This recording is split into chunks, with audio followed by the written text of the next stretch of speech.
Yo los invito, por favor, a ir en sus Biblias a Gálatas otra vez.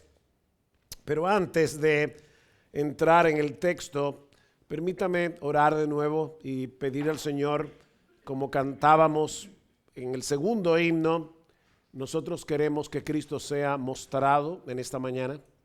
Así que vamos a pedirle al Señor una vez más, ahora no cantando, sino orando, por favor muestra a Cristo. Vamos a orar. Señor,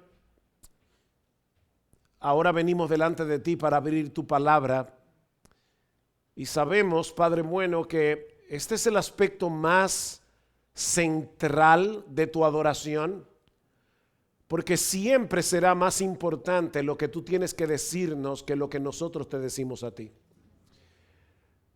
Padre bueno, nosotros sabemos que predicar tu palabra es predicar a Cristo, porque Él es el centro de tu palabra, Él es la revelación en tu palabra, Él es tu palabra viviente. Y nosotros queremos rogarte ahora, Señor, por favor muestra a Cristo, alimenta nuestras almas con Él. Señor, nosotros sabemos que solo nuestra hambre y nuestra sed solo puede ser calmada cuando nosotros abrazamos por la fe a nuestro bendito Señor y Salvador. Ven ahora, Padre, y a pesar de la debilidad de tu siervo, el que predica tu palabra hoy, alimenta a tu pueblo, porque te lo pedimos en Cristo. Amén y amén. Si hay algo que podemos estar absolutamente seguros acerca de todo cristiano, es que todo creyente desea crecer espiritualmente. Todo creyente desea ser más santo, todo creyente desea ser más sabio, todo creyente desea ser más maduro en Cristo Jesús. La pregunta que quisiera plantear como introducción en este mensaje es: ¿de quién depende eso? ¿De quién depende que tú y yo crezcamos en la fe? ¿Eso depende de Cristo o depende de nosotros? En otras palabras, ¿tenemos alguna responsabilidad tú y yo en nuestro crecimiento espiritual? ¿O lo único que hay que hacer es descansar en Cristo y dejar nuestra vida en sus manos?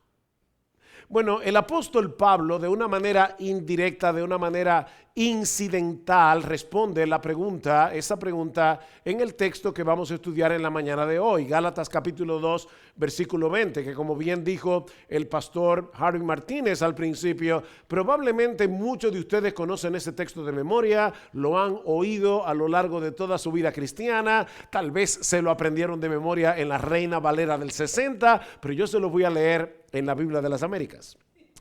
Dice así el apóstol Pablo, Gálatas capítulo 2, versículo 20, con Cristo he sido crucificado y ya no soy yo el que vive, sino que Cristo vive en mí. Y la vida que ahora vivo en la carne, no confundan aquí carne como carne pecaminosa. Pablo está hablando de la vida que él vive en este cuerpo terrenal. Esto no tiene nada que ver con el pecado. La vida que ahora vivo en este cuerpo terrenal, este cuerpo de carne, la vivo por fe en el Hijo de Dios, el cual me amó y se entregó a sí mismo por mí. Ahora, obviamente este texto no aparece aquí en la carta a los Gálatas en un vacío. Este texto tiene un contexto y tenemos que entender de qué viene hablando Pablo cuando da esta famosísima y conocidísima declaración. Esto se encuentra en el contexto de una severa amonestación que Pablo tiene que darle a Pedro públicamente por la manera como Pedro se estaba conduciendo con algunos hermanos en la iglesia en Antioquía que no eran judíos de raza, es decir, eran gentiles. Vean el versículo 11. Pero cuando Pedro vino a Antioquía, me opuse a él cara a cara porque era de condenar.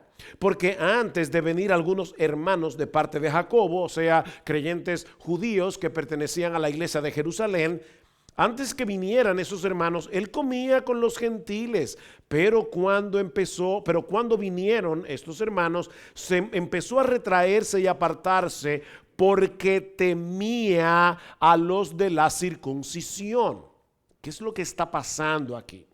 Bueno, que en el Antiguo Testamento habían muchas regulaciones con respecto a la comida, que comían los judíos y que no podían comer en el Antiguo Pacto. Y es por eso que en las iglesias del Nuevo Testamento, compuesta por judíos y gentiles, algunos no sabían cómo manejarse con aquellos cristianos que provenían de un trasfondo gentil, porque ellos no tenían las mismas normas, ellos no tenían las mismas regulaciones que los judíos sí tenían a la hora de elegir sus alimentos. Ahora, Pedro, especialmente Pedro, no debía tener ninguna duda con respecto a este tema. Porque él estaba ahí cuando Cristo en Marcos capítulo 7, versículo 18, hizo limpio todos los alimentos. Y Pedro fue aquel apóstol que recibió en Hechos 10 una visión de parte del Señor para que no llamara inmundo a ninguna persona, no importa la raza. ¿Y cómo fue la visión? Precisamente un lienzo que tenía toda clase de animales inmundos, animales que los judíos en el antiguo pacto no debían comer. Y Cristo le dice: Pedro, estamos en una nueva dispensación, estamos en un nuevo pacto, así que mata y come. Así que Pedro no debía tener ninguna duda con respecto a si él podía o no comer con los gentiles, independientemente de la comida que le pusieran en la mesa. Así que durante un tiempo, Pedro estuvo comportándose con estos hermanos gentiles y comiendo con ellos sin ningún problema. Pero tan pronto llegaron estos judíos creyentes de Jerusalén, Pedro comenzó a apartarse de sus hermanos gentiles. Pero lo importante aquí es que Pedro no cambió de convicción, sino que lo hizo por temor a los hombres. O sea, no fue que de repente Pedro comenzó a tener dudas si él podía comer carne de puerco o no podía comer carne de puerco. Ese era sencillamente temor, como dice Pablo al final del versículo 12. Así que Pablo tuvo que confrontar públicamente a Pedro, no solo porque su falta había sido pública, sino también por las serias implicaciones de su conducta con respecto al evangelio. Noten el versículo 13. Y el resto de los judíos se le unió en su hipocresía, de tal manera que aún Bernabé, el hijo de consolación, fue arrastrado por la hipocresía de ellos. Pero cuando vi que no andaban en cuanto a la rectitud, con rectitud en cuanto a la verdad del evangelio, dije a Pedro delante de todos: si tú, siendo judío, vives como los gentiles y no como los judíos, ¿por qué obligas a los gentiles a vivir como judíos? Ahora, noten algo importante en este texto que yo acabo de leer.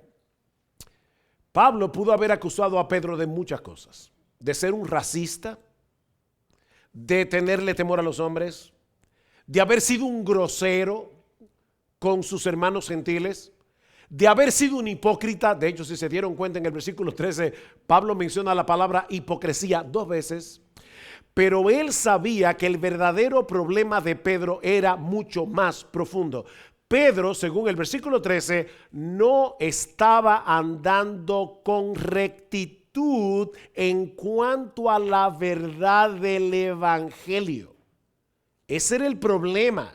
En otras palabras, el comportamiento de Pedro no era coherente con el evangelio que él estaba predicando.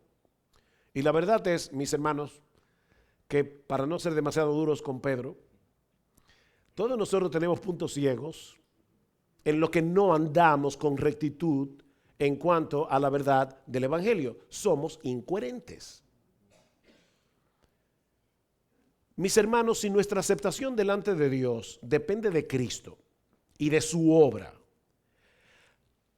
¿deberíamos nosotros separarnos de otros creyentes por su origen racial? Obviamente no, porque todos tenemos el mismo estatus espiritual delante de Dios. Bueno, ese es el contexto de la famosa declaración de Gálatas 2:20. Y esto es muy importante. Texto que, como ya dije, todos conocemos de memoria, muchos de nosotros. pero que todos necesitamos aplicar todos los días de nuestra vida. Mira, mi hermano, déjame ponértelo de esta manera. Hay 3 enseñanzas fundamentales en Gálatas 2:20 que tú, si tú eres creyente, tú necesitas recordar todos los días de tu vida. La primera es que tu yo pecador ha muerto. Fue crucificado con Cristo. Versículo 20. Con Cristo he sido crucificado y ya no soy yo el que vive. Con Cristo he sido crucificado. Noten que Pablo no nos está exhortando aquí a cargar la cruz. Hay otros textos que dice, toma tu cruz y sígueme. Pero este texto no trata de cargar la cruz. Pablo está declarando un hecho. Y el hecho es que tu yo pecador, si tú eres cristiano, murió. Hace 2000 años fue clavado juntamente con Cristo en una cruz. Ahora, lo que Pablo está diciendo aquí en el contexto es que el fariseo santurrón que él era y que había pasado gran parte de su vida tratando de salvarse por medio de su obediencia a la ley, también había muerto, había sido crucificado juntamente con Cristo. Mis hermanos, si Cristo tuvo que morir para salvarnos, era precisamente porque tú y yo no podíamos salvarnos a nosotros mismos. Por nuestra obediencia a la ley. Él tuvo que pagar por nuestros pecados porque nosotros no podíamos hacerlo. Nuestra deuda con Dios era infinita. Así que para ponerlo de una manera más simple, la muerte de Cristo en la cruz implica necesariamente, escucha esto, la muerte de Cristo en la cruz implica necesariamente la muerte de ese fantástico individuo que tú creías que eras antes de venir a Cristo. ¿O tú no creías que tú eras fantástico? Bueno, ese fantástico individuo ya murió. Dice alguien, la crucifixión de Jesús es la más clara demostración de mi naturaleza infernal. Si no fuera por tu naturaleza infernal, por mi naturaleza infernal, Cristo no hubiera muerto en una cruz. ¿Tú crees que tú eras malo antes de venir a Cristo? De hecho, si no lo creyeras, no estarías en Cristo. Pero déjame decirte algo, y no te molestes conmigo, pero tú eras 1000 veces peor de lo que tú crees que tú eras. Tus pecados eran más inmundos. Ustedes recuerdan el testimonio de Pablo en Filipenses capítulo 3. Pablo dice allí que él, cuando era un fariseo, él se veía a sí mismo como una persona irreprensible, dice él. Irreprensible. O sea, él creía tener todos sus papeles en regla con la justicia divina por medio de su obediencia a la ley, hasta que se dio cuenta que esa ley era en realidad un instrumento de condenación, no de salvación. Y fue de esa manera que Dios movió a Pablo a confiar en la justicia de otro, nuestro Señor Jesucristo. Y a partir de ese momento, todas aquellas cosas que él consideraba como ganancia, es decir, lo que él creía que era su pase directo al cielo, ahora de repente Pablo lo ve como una basura. ¿Por qué? Porque él quiere, dice él, confiar no en la justicia que es por la ley, sino en la justicia que es por la fe, la justicia de Dios por la fe en Jesucristo. Pablo se dio cuenta de su pecaminosa insensatez al confiar en su propia justicia y ahora se gozaba en poder aceptar como un regalo la justicia perfecta de Cristo por medio de la fe. Hace un tiempo me topé con esta definición funcional, no teológica, pero sí funcional y práctica de lo que es un cristiano. ¿Tú eres cristiano? Bueno, dice esta persona, un cristiano es alguien que ha muerto con Cristo, cuya obstinación ha sido quebrantada, cuyo descaro ha sido destrozado, cuyo corazón de piedra ha sido aplastado, cuyo orgullo ha sido destruido y cuya vida ahora está dominada por Jesucristo. Eso es un cristiano. Ahora, puede ser que alguien aquí no haya sido un santurrón como Pablo. Tal vez vivías en abierta inmoralidad cuando tú no eras creyente. Pero déjame decirte que como quiera este texto también se aplica a ti. La enseñanza de este texto se aplica a ti. La deuda que teníamos con la justicia divina fue cancelada porque el que hizo todas esas cosas que tú hiciste cuando tú no eras cristiano, ese individuo ha muerto con Cristo. Eso es glorioso. Ese individuo está muerto. Mira, piensa ahora mismo en la cosa más vergonzosa que tú pudiste haber hecho cuando tú no eras cristiano. Bueno, déjame decirte algo.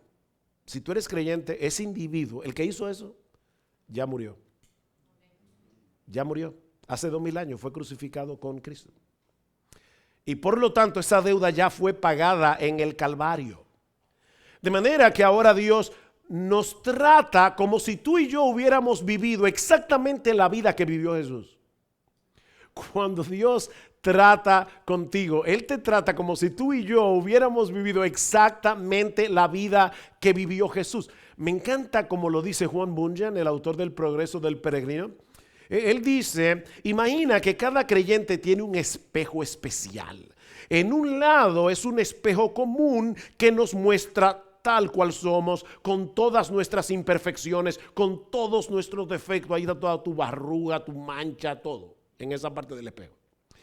Pero en el otro lado está reflejada la imagen del Hijo de Dios. Y cuando Dios nos mira, lo hace a través de ese lado del espejo donde está plasmada la imagen perfecta de su propio Hijo. ¿Tú crees eso? Cuando Dios te ve a través de esa cara del espejo y te ve exactamente como si tú fueras Jesús. Eso es lo que implica ser creyente. Así que la primera enseñanza de este texto, recuérdala, que tú tienes que recordar todos los días de tu vida, porque el diablo te va a acusar, el diablo va a traer a tu memoria muchas cosas que te van a causar mucha vergüenza. Bueno, recuerda, mi amado hermano, mi amada hermana, tu yo pecador ya murió, fue crucificado con Cristo. Pero tú no estás únicamente muerto, también estás vivo. Y lo segundo que Pablo nos enseña en este texto, que es lo que tú debes recordar todos los días de tu vida, es que tu nueva vida es la vida de Cristo en ti. Tu nueva vida es la vida de Cristo en ti. Nota lo que dice Pablo. Con Cristo he sido crucificado y ya no soy yo el que vive, sino que Cristo vive en mí. Cristo vive en mí. Tenemos una nueva vida, hemos sido regenerados, que es ahora, es una vida que posee en su cuenta celestial la justicia perfecta de Cristo y es guiada y energizada por el Espíritu de Cristo que mora en ti. Tu vida ahora, tu nueva vida, no solo posee la justicia perfecta de Jesús, sino que al mismo tiempo es una vida guiada, es una vida que es energizada por el Espíritu de Cristo que mora en ti. Ahora tú dirás, pastor, pero en ese texto Pablo no menciona al Espíritu Santo, y es verdad. Pero recuerda que un texto fuera de contexto se convierte en un pretexto. Si seguimos leyendo el texto, escucha cómo Pablo comienza el capítulo 3. Y por favor, hermanos, cuando ustedes estén leyendo su Biblia, el hecho de que un capítulo termine y comience otro, no quiere decir que el autor del libro cambió de tema. Pablo viene hablando de lo que Cristo ha hecho en nosotros y ahora le pregunta a los Gálatas, capítulo 3, oh Gálatas insensatos, o como dice una paráfrasis del Nuevo Testamento, oh queridos imbéciles de Galacia. ¿Quién os ha fascinado a vosotros ante cuyos ojos Jesucristo fue presentado públicamente como crucificado? Esto es lo único que quiero averiguar de vosotros. ¿Recibisteis al Espíritu por las obras de la ley o por el oír con fe? ¿Se dan cuenta? Aunque Pablo no menciona al Espíritu Santo en Gálatas capítulo 2 versículo 20, cuando él dice aquí, y la vida que ahora vivo en la carne, vive Cristo en mí, pero la manera como Cristo vive en mí es porque Él me dio su Espíritu. Él vive en mí por medio de su Espíritu. Sigue diciendo Pablo en el versículo 3, tan insensatos sois que habiendo comenzado por el Espíritu, vais a terminar ahora por la carne. ¿Habéis padecido tantas cosas en vano, si es que en realidad fue en vano? Aquel pues que os suministra el Espíritu y hace milagros entre vosotros, ¿lo hace por las obras de la ley o por el oír con fe? Así que si tú eres cristiano, Cristo vive en ti por su Espíritu. O sea, tú y yo tenemos un nuevo yo en el que mora el Espíritu de Cristo. Eso no quiere decir que tu yo ha sido anulado. De hecho, nota cuántas veces Pablo menciona la palabra yo en Gálatas 2:20, 7 veces en un solo versículo. Si tú introduces todas las veces que Pablo hace referencia a sí mismo sin mencionar el yo. Con Cristo he sido crucificado. ¿Quién? Yo. Y ya no soy yo el que vive, sino que Cristo vive en mí. Y la vida que ahora yo vivo en la carne, la vivo por la fe en el Hijo de Dios, el cual me amó a mí y se entregó a sí mismo por mí.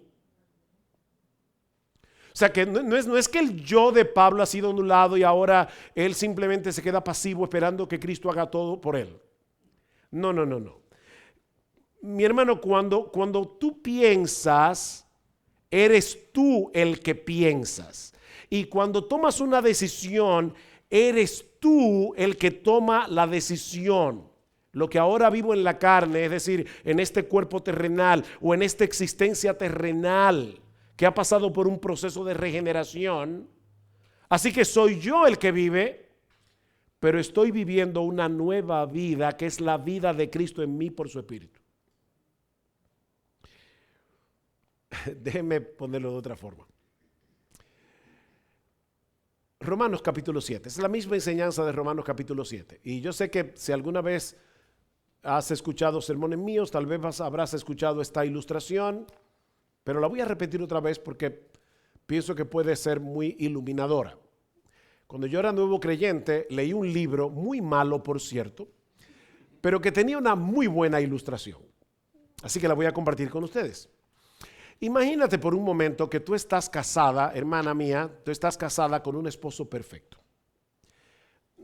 Eso suena bien de primera mano, pero no es bueno. Porque resulta que este esposo perfecto quiere que tú seas perfecta como él. Así que cuando este esposo perfecto llega a la casa, él comienza a pasarle la mano y dice, mi amor, mira, no limpiaste muy bien la mesa. Él abre el closet y dice, recuerda que yo te he dicho más de una vez que a mí me gusta que tú pongas mi ropa en el perchero en una degradación de colores. ¿Okay? Mira, mi amor, los zapatos no están exactamente alineados. O sea, el tipo es perfecto. Así que llega un momento que su perfección te abruma. El problema es que tú no puedes divorciarte de él porque el tipo es perfecto. O sea, él no hace absolutamente nada que te dé pie para divorciarte, pero ya tú estás desesperada. Para colmo de males, tú conoces a otro hombre que es tan perfecto como tu marido, excepto que este nuevo hombre perfecto es compasivo, misericordioso, bondadoso, ayudador. Así que este nuevo hombre te dice, mira, tú no puedes divorciarte de tu marido porque eso sería pecar. Y yo, que soy perfecto, no te voy a mover a pecar. Pero recuerda que tu matrimonio sigue vigente mientras los dos estén vivos. Si uno de los dos muere, el otro queda libre y se puede casar con otro. Así que lo que yo voy a hacer es lo siguiente, yo te voy a matar. Y al matarte, ya tu matrimonio anterior quedó anulado, pero luego no te preocupes, yo te voy a resucitar para que te cases conmigo. Mis hermanos, eso fue exactamente lo que hizo Jesús, según Pablo en Romanos 7. Dice él, así también vosotros, hermanos míos, habéis muerto a la ley mediante el cuerpo de Cristo, para que seáis de otro, del que resucitó de los muertos, a fin de que llevemos frutos para Dios. Mientras estábamos casados con la ley, estábamos condenados, porque ni tú ni yo podemos cumplir la ley. Pero de repente viene otro, dice Pablo, perfecto en santidad, perfecto en justicia, que te mata en la cruz y luego te resucita juntamente con él para casarte con él y ahora por su espíritu ayudarte a vivir para Dios. Eso es lo que significa ser cristiano. ¿Ven? Cristo vive en mí. Podemos vivir la vida cristiana porque Cristo hizo de nuestro cuerpo su morada por su espíritu. Noten por ejemplo lo que dice Pablo en Gálatas capítulo 4 versículo 6. Y porque sois hijos, Dios ha enviado el espíritu de su Hijo a nuestros corazones, clamando, Abba, Padre. Déjame hacerte una pregunta. ¿Qué es lo que nos mueve a los cristianos a venir a Dios con la confianza de un hijo cuando está en medio de una dificultad? ¿Por qué tú eres movido? ¿Por qué tú eres movida a venir a Dios y a clamar con Él con confianza, como lo hace un hijo con su padre? ¿Sabes por qué? Porque ahora nosotros, tú y yo, tenemos el espíritu de su Hijo en nosotros. Y ese espíritu de su Hijo en nosotros nos mueve a clamar, Padre mío, Abba Padre. ¿Cómo podemos explicar el deseo que nosotros sentimos de hacer la voluntad de Dios a pesar de las muchas tentaciones que enfrentamos cada día?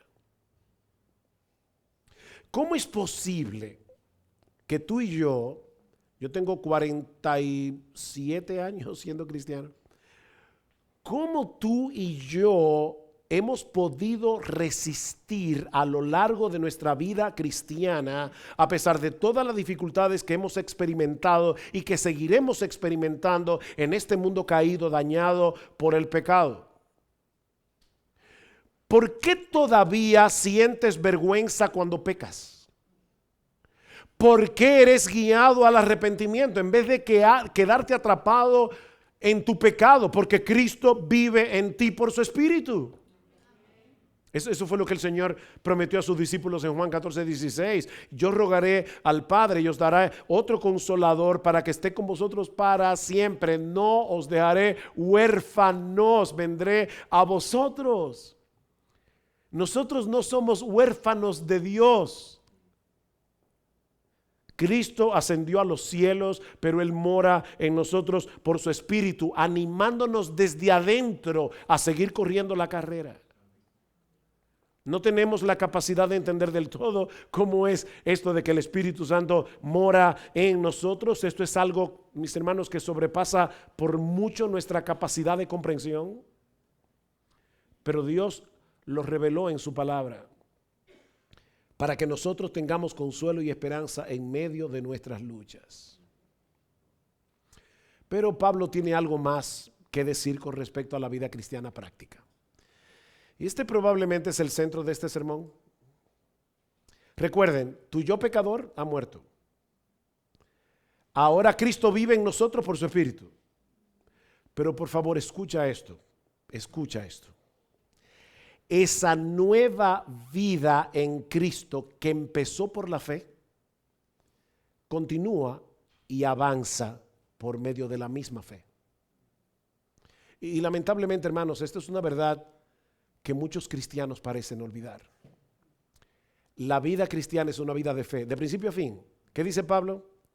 Con Cristo he sido crucificado. Y lo estoy repitiendo a propósito, para que lo recuerden. Con Cristo he sido crucificado y ya no soy yo el que vive, sino que Cristo vive en mí.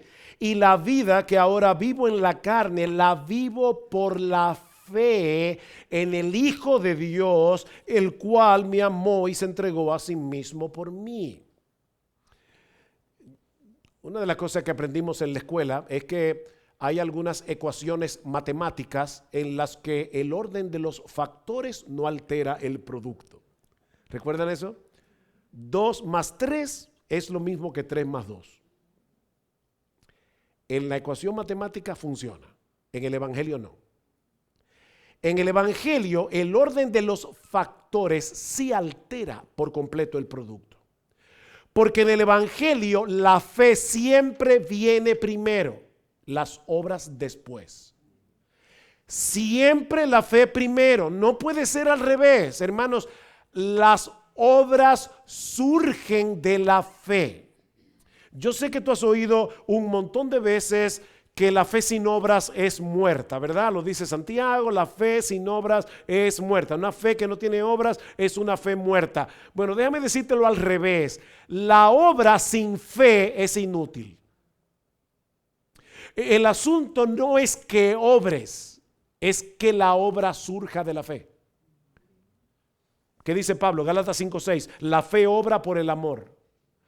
La fe obra por el amor. La fe produce obras. Escribiendo a los tesalonicenses, Pablo les dice que siempre daba gracias a Dios por ellos al recordar, entre otras cosas, vuestra obra de fe. Es decir, la obra que surge de vuestra fe. Mi hermano amado, mi hermana amada, las obras que no surgen de la fe no sirven para nada. Tiene que haber fe y tiene que haber obras y tiene que ser en ese orden. Tiene que ser en ese orden. ¿Recuerdan ustedes la famosa historia de las 2 prostitutas que se presentaron delante de Salomón?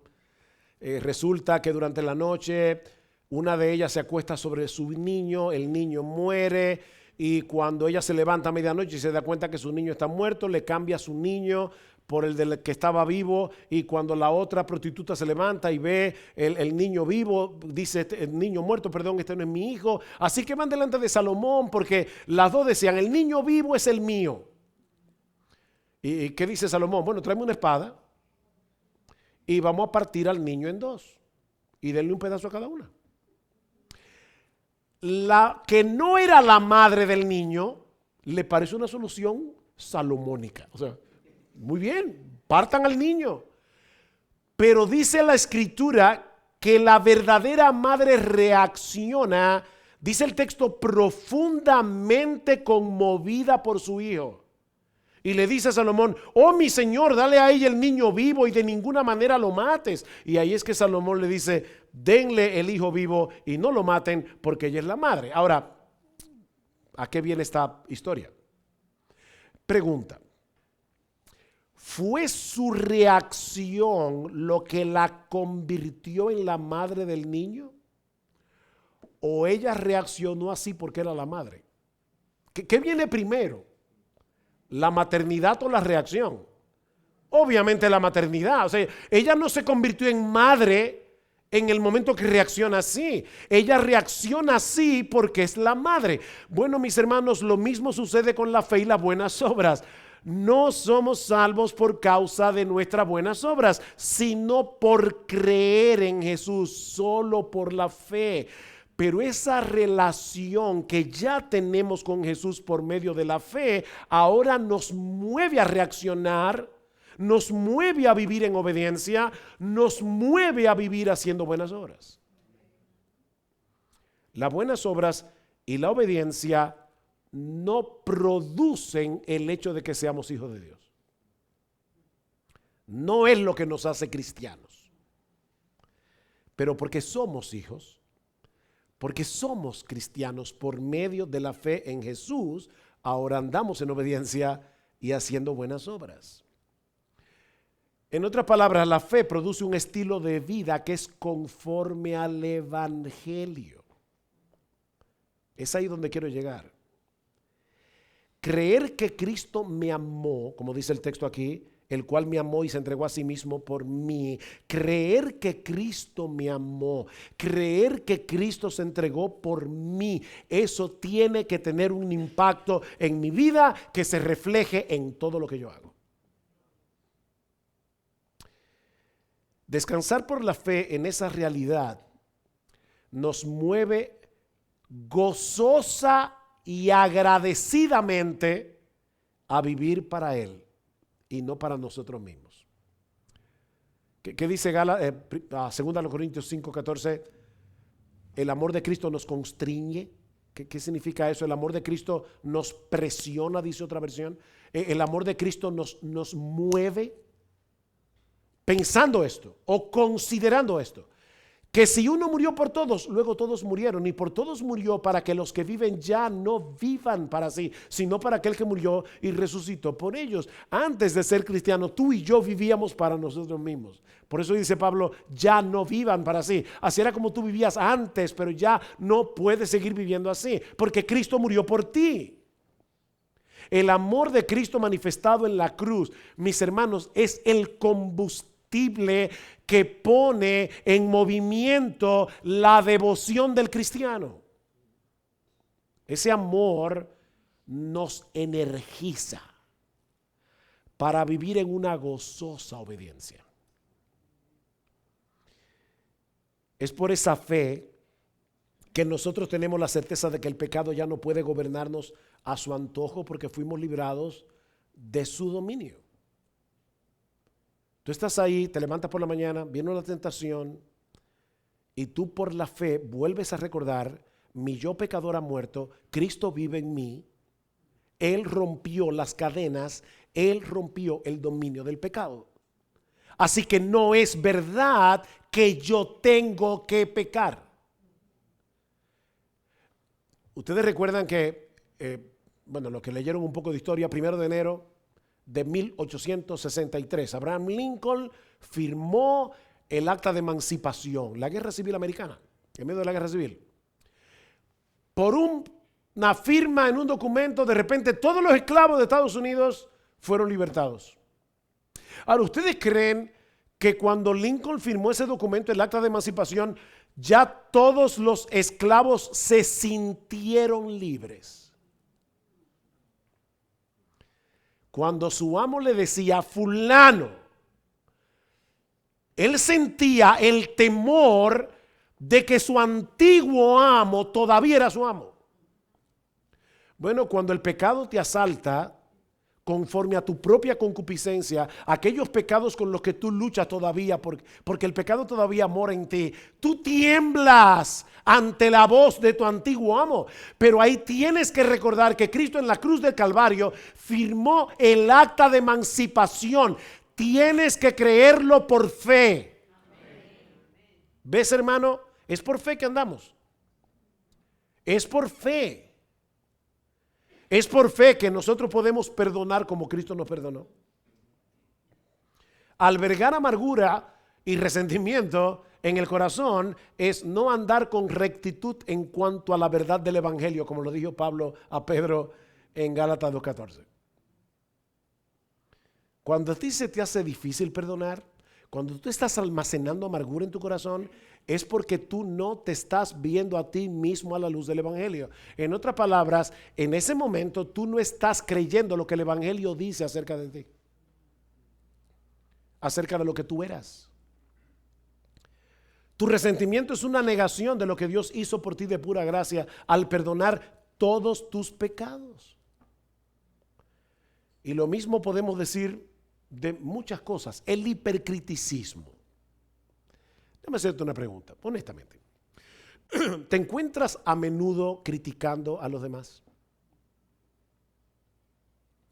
¿Eso es una negación del evangelio?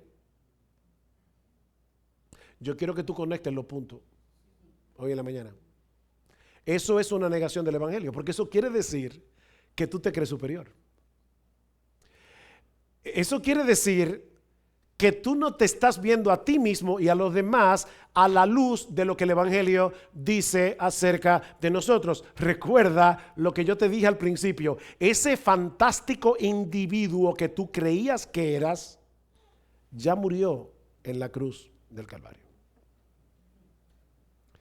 Pero de repente tú lo bajas de la cruz y actúas otra vez como si tú fueras ese fantástico individuo que tú creías que eras. Pero ese fantástico individuo murió. porque era una ilusión. Tú no eras tan fantástico, ni yo tampoco. El Evangelio nos dice que todos somos igualmente merecedores del infierno. Todos los que estamos aquí somos igualmente merecedores del infierno. Y nos dice también que todos tenemos en nuestra cuenta la justicia perfecta de Jesucristo. Y lo que yo te pregunto es, ¿tú ves a tus hermanos a la luz del Evangelio?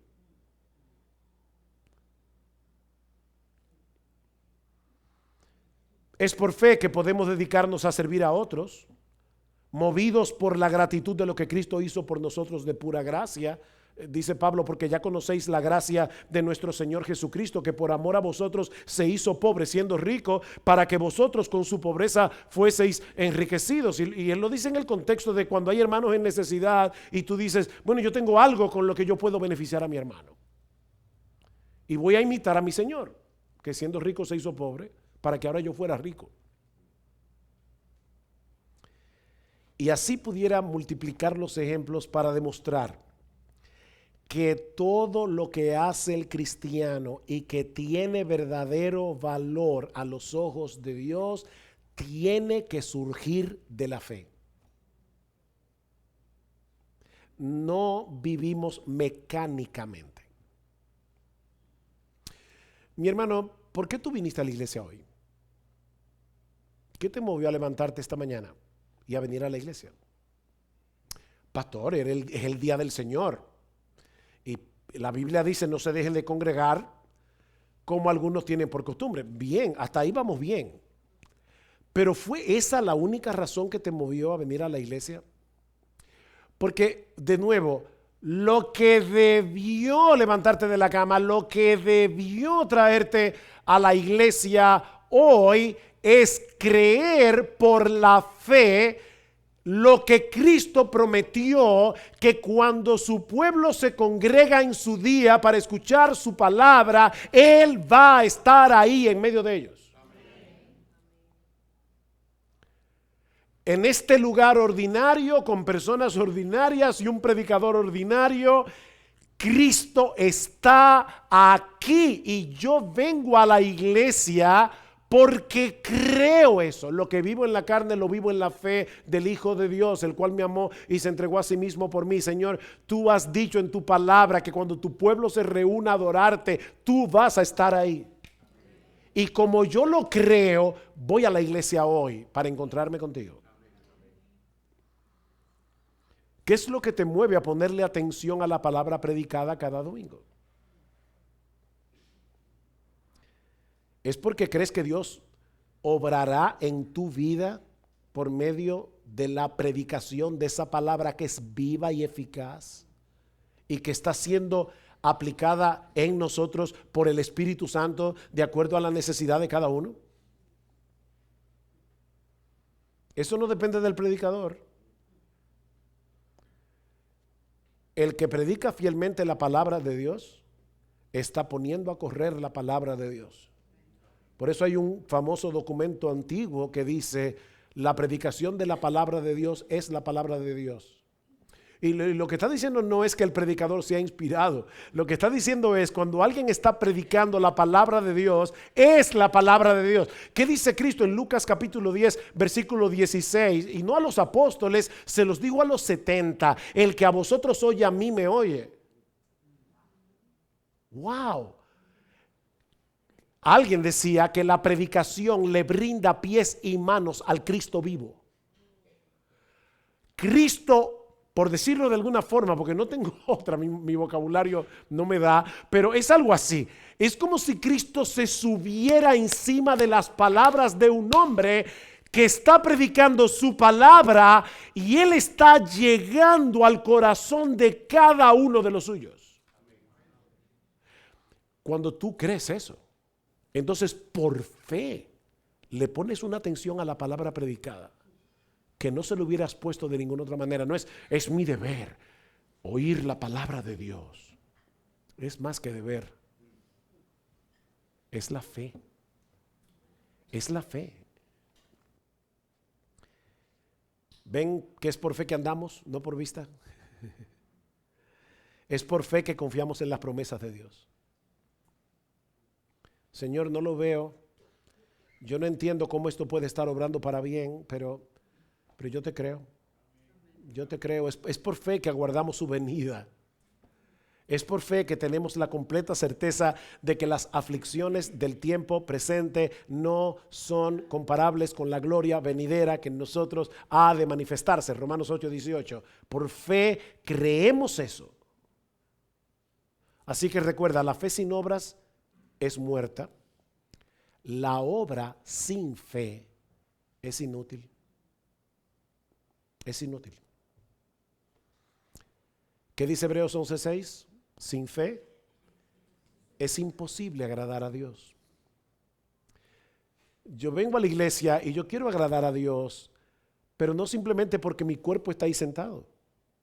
Es porque yo vine energizado por la fe. Hermanos, Cristo está aquí. No lo ves, no escuchas el sonido de la bocina, el monte que humea, pero Cristo está aquí. Es por fe. Hebreos 11 entero, por la fe Noé, por la fe Abel, por la fe Abraham, por la fe Moisés, por la fe, por la fe, por la fe. Lo que ahora vivo en la carne, lo vivo en la fe del Hijo de Dios. Ahora volvamos a la pregunta con la que yo inicié este sermón.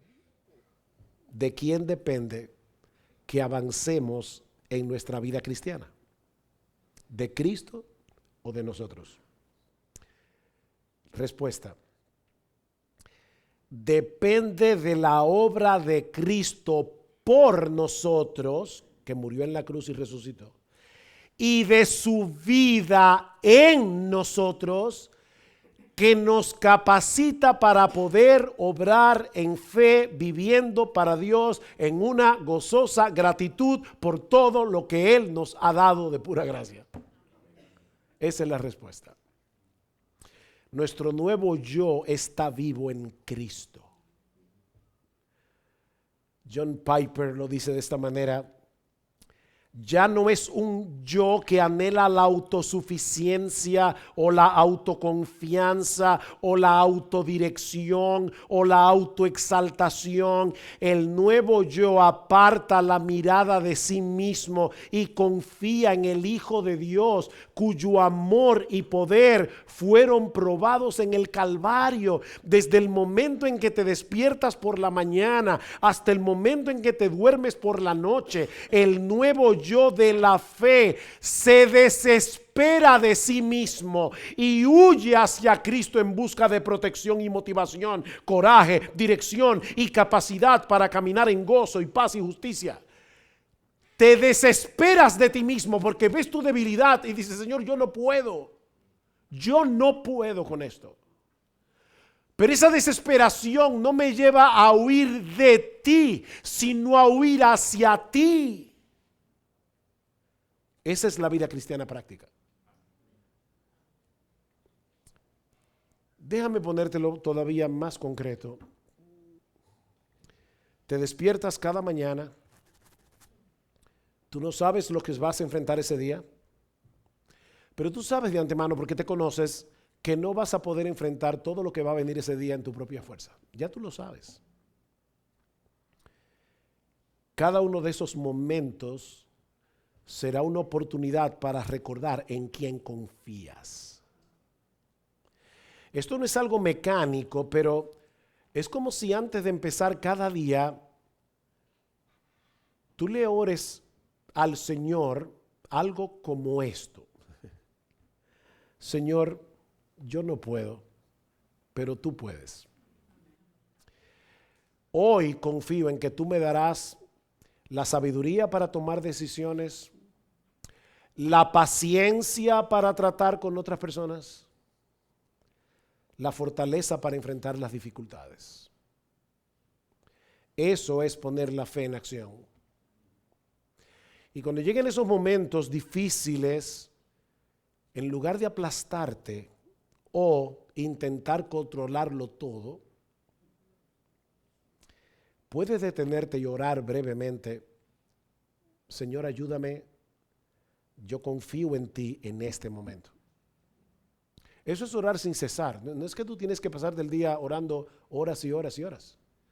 Es que te pasas el día diciendo, Señor, yo no puedo con esto. Yo no puedo con esta tentación, yo no puedo con esta amargura, yo no puedo con este descontento, yo no puedo con este dolor, yo no puedo con este temor, yo no puedo con esta angustia, yo no puedo. Por favor, ayúdame. Yo confío en ti.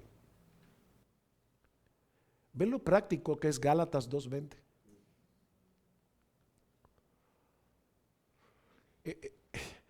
Esa pequeña oración que tú haces varias veces al día es un constante recordatorio que tú no estás solo en la balsa de la vida. Estás en el barco con Cristo, cuidado y protegido por Él. Mi hermano, mi hermana, la vida cristiana práctica es una dependencia diaria en Cristo, que se demuestra en cada decisión, en cada oración que tú elevas al cielo, en cada paso que das. Así que no necesitamos conocer de antemano todas las respuestas. Lo que necesitamos es un corazón dispuesto a confiar en Cristo, no en ti, en Cristo. Esa nueva vida no anula nuestro yo, pero es una vida en la que ese nuevo yo depende de Cristo en todo. ¿Sabes para qué? Para que Él se lleve la gloria en todo. Depende de Cristo en todo para que Él se lleve la gloria en todo. Y si tú estás aquí sin Cristo en esta mañana y todavía estás tratando de ganarte tu salvación por medio de tu esfuerzo personal, escucha lo que Pablo sigue diciendo en el versículo que sigue, versículo 21. No hago nula la gracia de Dios, porque si la justicia viene por medio de la ley, o sea, si la justicia viene por medio de obedecer la ley, entonces Cristo murió en vano. Cristo murió en vano. ¿Qué sentido tiene la muerte de Cristo en la cruz si hubiéramos podido salvarnos obedeciendo la ley de Dios? Si hubiéramos podido salvarnos por nosotros mismos. La muerte de Cristo habría sido en vano, dice Pablo, una verdadera tragedia, una muerte inútil. Imagínate que tu casa se está quemando. Hablaba en estos días con una jovencita de 16 años que está ahora por primera vez oyendo el evangelio y estaba tratando de que ella entienda y le decía, mira, imagínate que tú estás en una casa que se está quemando, pero pudiste salir a tiempo y estás en la acera junto con tu familia que también se pudo salvar, y de repente llega una persona y se pone al lado tuyo y te dice, no te preocupes, yo quiero mostrarte cuánto te amo, y se mete en la casa y muere carbonizado. Y tú te quedas afuera pensando, pero que eso es una locura. ¿Para qué se metió en la casa quemándose si yo estaba ya afuera? Si yo pude salir a tiempo. Pero imagínate que más bien tú estás todavía dentro de la casa, el fuego está por todas partes y tú escuchas una voz que viene de afuera que te dice, no te preocupes, yo te amo tanto que estoy dispuesto a sacarte de ahí, no importa lo que eso cueste. Y de repente tú ves que esa persona atraviesa las llamas, te envuelve como un manto humano y te saca a salvo del fuego, pero él recibe quemaduras de 3er grado y muere. Entonces, ya esto no es una locura. Tú estás viendo allí en vivo el acto más grande de amor que alguien puede haber hecho por ti. Bueno, eso fue lo que hizo Cristo por nosotros. Solo que Él no murió por pecadores para quedarse muerto. Él también resucitó al 3er día.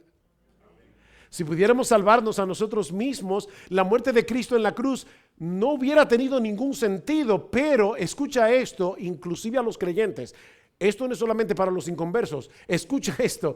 Si Cristo murió para salvarnos porque no había otra forma de salvarnos, entonces su muerte para nosotros significa todo. Todo. El amor de Cristo nos constriñe pensando esto, que si uno murió por todos, luego todos murieron y por todos murió para que los que viven ya no vivan para sí, sino para aquel que murió y resucitó por ellos. Esa muerte hace toda la diferencia y no tendríamos un gozo mayor que gastar nuestra vida viviendo para Él. Mi amigo, no te vayas de aquí hoy en la mañana tratando de lograr lo imposible. Nadie puede salvarse sin Cristo por más esfuerzo que haga. Pero su gracia está disponible hoy para todos los que reconozcan su impotencia y vengan a Él en arrepentimiento, en fe, clamando por misericordia y clamando por perdón. Y misericordia y perdón se te será otorgado ahora mismo. Solo por gracia, solo por Cristo, solo por medio de la fe. Amén. Ven a Cristo y ven ahora. Vamos a orar. Padre, queremos darte gracias por tu palabra. Queremos darte gracias por tu evangelio. Queremos darte gracias por tu Hijo. Oh, gracias por ese precioso cordero que fue inmolado. Gracias por ese precioso cordero que en la cruz derramó su sangre para que nosotros hoy pudiéramos ser perdonados. Señor, mira a nuestros hermanos aquí en New Jersey. Te rogamos por cada uno. Ayúdalos, a cada creyente en este lugar, ayúdalos a recordar todos los días de su vida que su yo pecador ha muerto, que nosotros tenemos una nueva vida, que es la vida de Cristo en nosotros por su Espíritu, y que esa vida se vive únicamente en fe. Amén. Ayúdalos, oh Señor. Y aquellos que están aquí sin Cristo, tráelos, arrepentidos de sus pecados y confiando únicamente en ese precioso Salvador que dio su vida por nosotros en una cruz. Alabado sea tu nombre, oh bendito Rey, en Cristo nuestro Salvador. Amén.